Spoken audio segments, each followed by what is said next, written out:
Monsieur Bajram, bonjour. Bonjour. Vous attaquez le nouveau cycle d'Universal War, d'Universal War tout court. Depuis quand avez-vous la trame de cette nouvelle guerre universelle et quelle vie a eu le récit dans votre tête pendant ces 7 années depuis Universal War 1? En fait, Universal War, c'est déjà 15 ans, parce que j'ai tout écrit en 97. Dans une sorte de moment de folie, j'ai écrit 18 tomes de bande dessinée. Donc quand je dis écrire, c'est pas dans le détail évidemment, mais j'ai fait une sorte de squelette, de diplodocus géant en 3 parties. Voilà, donc pour moi c'est vraiment maintenant un vrai morceau de ma vie tout ça. Et donc pendant 7 ans, c'est un morceau de ma vie que j'ai mis un peu en sommeil, mais ça restait quand même un morceau de ma vie. J'en parle même dans des livres que j'ai fait en dehors de ça, par exemple dans Abîme que j'ai fait pour Air Libre, dans le tome 3. À la fin on parle avec Valérie d'Universal War 2, voire même du 3, donc voilà. Ça fait longtemps que vous avez écrit justement la trame des trois, mais il y a dans Universal War 2, il y a beaucoup d'événements assez récents quand même qui ressortent, enfin d'allusions à des événements récents qui ressortent. Votre récit a beaucoup évolué par rapport à ce que vous aviez imaginé.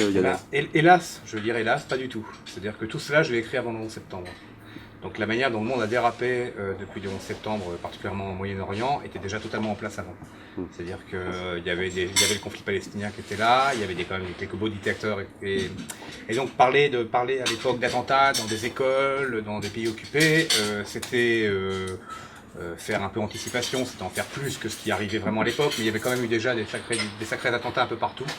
De là à imaginer que ça allait devenir presque le lot quotidien de l'actualité, qu'on en serait même à ne plus en parler. Maintenant, pour qu'on en parle à la télé, il faut qu'il y ait 80 morts, des enfants mutilés, etc. Le petit attentat sur une place de marché avec 5 morts au Moyen-Orient, c'est devenu... on en parle de manière entrefilée.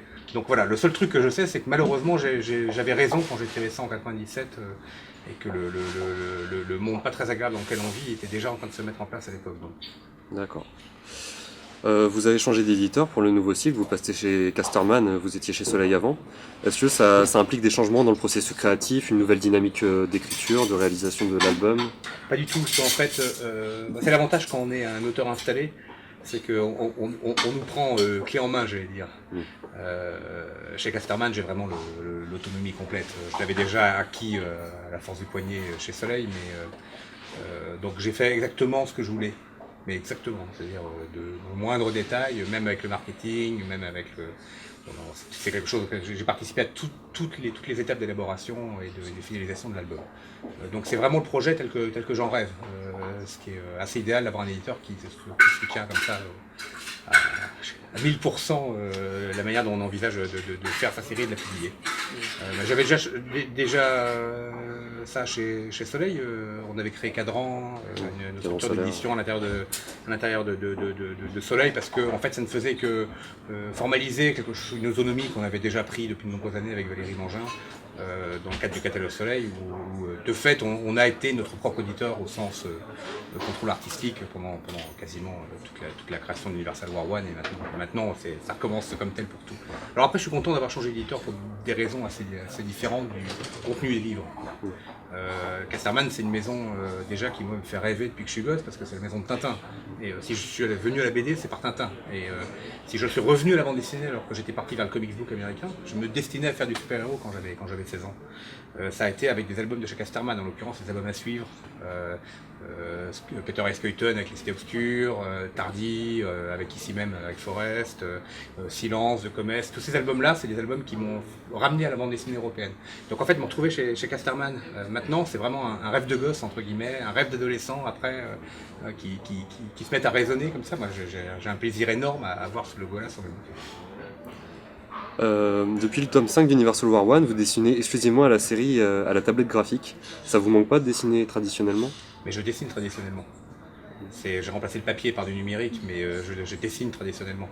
Même quand je fais mes albums, je continue à respecter les étapes classiques, le brouillon, l'ancrage, la couleur après, etc. Donc, et je pense qu'il y a énormément de gens, si je ne leur disais pas que c'est sur numérique, ne verraient pas qu'il y a eu un passage du numérique, du papier au numérique. Pour moi, je dessine traditionnellement. Après, oui, il y a un changement de technologie. Mais est-ce qu'il est... je ne le trouve pas si différent que ça, que le changement qu'il y a pu avoir quand on est passé je sais pas, de l'huile à l'aquarelle, c'est-à-dire que ça provoque des changements dans la manière de travailler, mais c'est pas une révolution contrairement à ce que beaucoup de gens pensent, quoi. Ce serait une révolution si je travaillais en numérique avec toutes les possibilités du numérique, l'animation, le son, les incrustations, les liens hypertextes, le clic, enfin voilà, ce qui n'est pas du tout le cas. Fondamentalement, c'est juste un changement de papier, un changement d'encre. Et vous attendez encore des choses de la technologie comme Mighty Napoleon de Adobe? Je fais vraiment de la bande dessinée. C'est un art très particulier. J'en suis de plus en plus à rejeter toutes les influences de cinéma, de tas de choses comme ça pour vraiment être que dans la bande dessinée.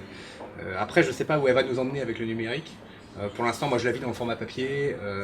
Vraiment, l'outil que j'utilise, c'est juste un outil idéal pour faire de la bande dessinée papier, en fait. Au sens où c'est idiot, par exemple, on fait de la couleur avant, donc on avait des bleus, c'était remonté. On se retrouvait avec il y avait un scan du bleu qui était fait, c'était imprimé, et c'était jamais les couleurs qu'on avait fait. Quelle que soit la qualité du travail des photograveurs, des imprimeurs, etc. Là maintenant, moi j'ai un écran calibré quasiment pour chaque imprimerie. D'accord. C'est-à-dire quand je travaille, j'ai exactement ce que j'aurais sur le papier. Et c'est génial parce que pour moi la bande dessinée, c'est pas faire des planches, ou raconter une histoire ou ce genre de choses. Pour moi, faire de la bande dessinée, c'est faire des livres. Ce qui compte, l'œuvre originale, c'est le livre que chaque lecteur tient en main. Quand vous achetez Universal War 2, vous avez, d'autant plus, comme je racontais, j'ai un peu cette application chez l'éditeur qui est très fort, vous avez exactement l'œuvre originale que je pense être l'œuvre originale.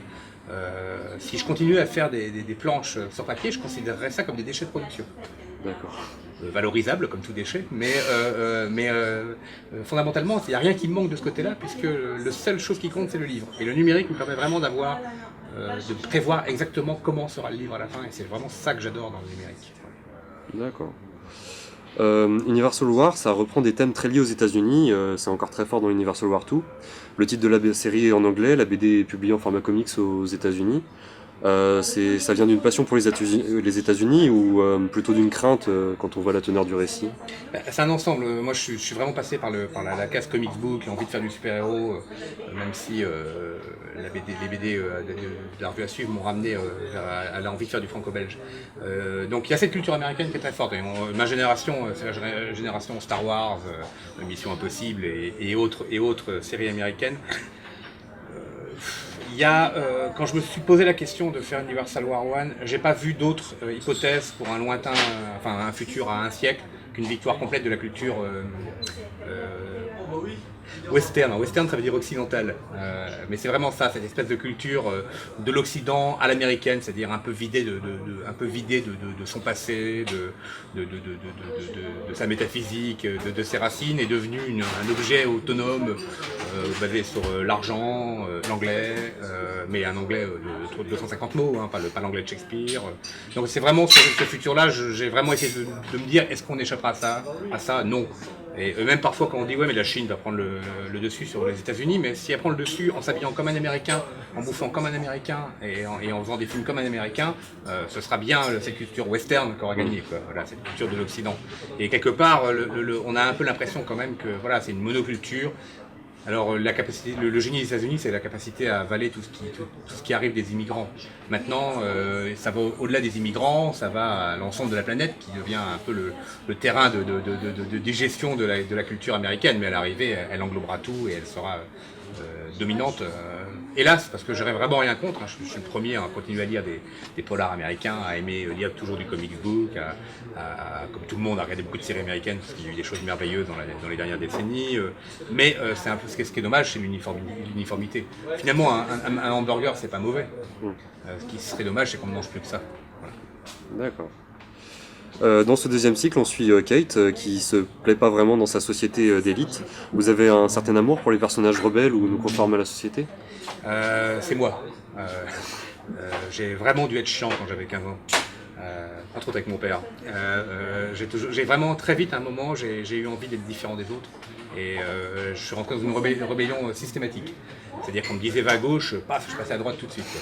C'était ce qui est une bonne attitude pour éviter de pisser dans le sens du vent et de n'être qu'un mouton dans la société, ce qui est quand même assez pénible pour les gens autour et assez peu constructif pour soi-même à terme.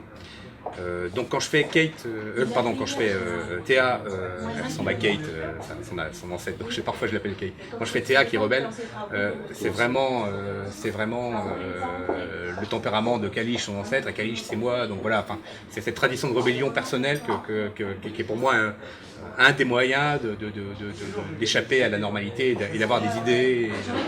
C'est un truc qui est vrai même dans ma manière d'écrire, par exemple quand je suis sur une scène, assez souvent, la première idée qui vient, c'est quelque chose que j'ai vu dans un film, voire une très bonne idée qui vient d'un très bon film.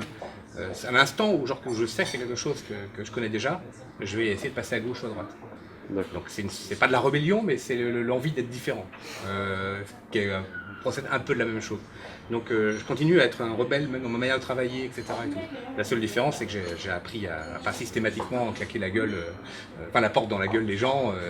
Je me rends compte que finalement la convivialité, ça peut être sympa, qu'il y a des fois où ça peut être chouette de participer à une chrono là, qu'on n'est pas obligé en permanence d'être le punk de service, en train de tout remettre en cause dès que ça va être partagé par plus de 2 personnes. Universal War mélange la modernité de la SF et votre réécriture des textes fondateurs comme la Bible. La mythologie, c'est quelque chose de fondamental chez l'homme? J'en parlais tout à l'heure sur le problème de la culture américaine qui manque un peu de racines. Pour moi, les racines, c'est aussi important. Regarder le futur, c'est regarder le passé. Je ne peux pas imaginer qu'on puisse pas avoir une symétrie comme ça. Si on veut regarder loin dans le futur, il faut regarder loin dans le passé. C'est une sorte d'équilibre comme ça par rapport à notre époque. Et je ne peux pas envisager de pronostiquer le futur de différentes manières. Et en tout cas, sans regarder vraiment vers le passé pour essayer d'en tirer déjà une première appréciation de ce que l'évolution et le temps peuvent apporter à une société. Donc oui, se référer après à la Bible, c'est en tant qu'occidental, donc si l'Occident gagnait complètement cette bataille et annihilait quasiment toutes les autres cultures, il y a la philosophie grecque et la Bible qui sont dans les racines, et inévitablement ça me paraissait intéressant d'introduire ça dans le récit.